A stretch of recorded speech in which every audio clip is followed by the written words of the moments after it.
You break a rule today, and something happens in your chest before anything happens anywhere else. Your face gets hot, your stomach drops. You already know you're in trouble before anyone says a word. That feeling is old, older than laws, older than courts, older than writing itself. And the real answer to where it came from is far stranger than we made rules to keep order. Because for most of human history, there were no police, no judges, no prisons. And yet, groups of humans, some no bigger than 50 people, managed to survive for hundreds of thousands of years without collapsing into chaos. So what actually happened when someone broke the rules? The truth is, your ancestors didn't punish crime the way you imagine. They didn't lock people in cages, they didn't write anything down. What they did instead still lives inside you, right now, every time you feel that hot flush of shame. Let's go back and find out where it came from. Picture a small band of hunter-gatherers, maybe 30 or 40 people, moving across a grassland 60,000 years ago. There's no chief with absolute power, no sacred text listing crimes and punishments. Anthropologist Christopher Boehm spent decades studying groups like this, and what he found upends the picture most people carry around. He called it a reverse dominance hierarchy. In plain English, that means the group actively worked together to stop any one person from becoming too powerful. If someone tried to bully others, hoard meat, or force their will on the group didn't wait for a leader to intervene. They did it together. Gossip spread fast. Someone got mocked around the fire. Someone got quietly excluded from the next hunt. Someone got teased until the behavior stopped. It sounds almost too gentle for survival, but it worked. And it worked precisely because these were small groups where everyone depended on everyone else. Here's the part that reframes everything.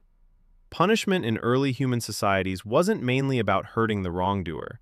It was about protecting the group's ability to cooperate. Cooperation was the real survival tool. Not strength, not weapons, cooperation. A person who consistently took more than their share, or who used violence to get what they wanted, threatened that cooperation directly. So the response had to threaten something the wrongdoer valued just as much: belonging. Think about what belonging meant back then. There was no going home to sleep in a private house. There was no separate savings account to fall back on. Your group was your food security, your childcare, your protection from predators, your entire survival system. Losing your place in that group wasn't an inconvenience. It was closer to a death sentence. So the most severe punishment your ancestors could inflict on someone wasn't physical pain. It was withdrawal, isolation, being talked about instead of talked to. Does that sound familiar? It should, because you still feel it today in a much smaller, quieter way every single time you're excluded from something. A group chat that goes quiet, a meeting you weren't invited to, a friend who stops replying. Your brain still treats social exclusion like a threat to survival, because for almost your entire evolutionary history, it was.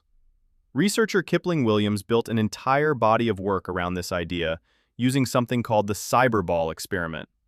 Participants played a simple ball-tossing game on a computer, believing they were playing with two other real people. In reality, the game was rigged. At some point, the other two players simply stopped throwing the ball to the participant. Nothing dramatic happened, no insults, no confrontation, just silence, and the ball going elsewhere. The brain scans told the real story. Regions associated with physical pain lit up. Being excluded from a meaningless computer game activated the same neural pathways as being physically hurt. Your ancestors' punishment system is still fully installed in you. Gossip, exclusion, the cold shoulder. These weren't casual social habits. They were the original justice system, still running in the background of your daily life. But early human groups had more tools than exclusion alone.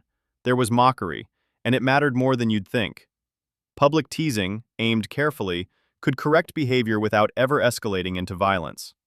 A hunter who bragged too much about his kill might get gently mocked by the others until he learned to downplay his success. This wasn't cruelty, it was calibration. It taught individuals in real time exactly where the line sat between confidence and arrogance, between taking your share and taking too much. And then there was the most severe option available, one that anthropologists have documented across dozens of foraging societies: expulsion, or in the most extreme cases, execution carried out collectively by the group rather than by a single ruler. Boehm's research suggested that repeat offenders, particularly those who used violence repeatedly or threatened the group's survival, could eventually be killed, but almost never by one person acting alone. The decision was communal. The responsibility was shared. No single person carried the guilt, and no single person could be blamed or targeted for revenge afterward. That detail matters enormously. Shared responsibility diffused danger. If everyone decided together, no one individual became a target for retaliation.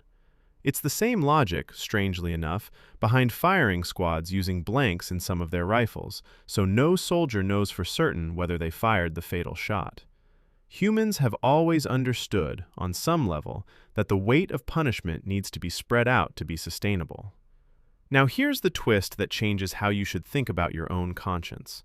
You might assume rules were imposed from above, handed down by chiefs or elders who held power over everyone else. But in most small-scale societies studied by anthropologists, it was the opposite. The group held power over any individual who tried to dominate. Punishment wasn't a tool of the powerful controlling the weak. It was a tool the many used to prevent the one from becoming too powerful in the first place.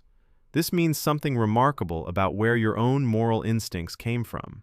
That inner voice that flinches before you even do something wrong, the one anthropologists and psychologists call your conscience, likely evolved as an internalized version of exactly this group pressure.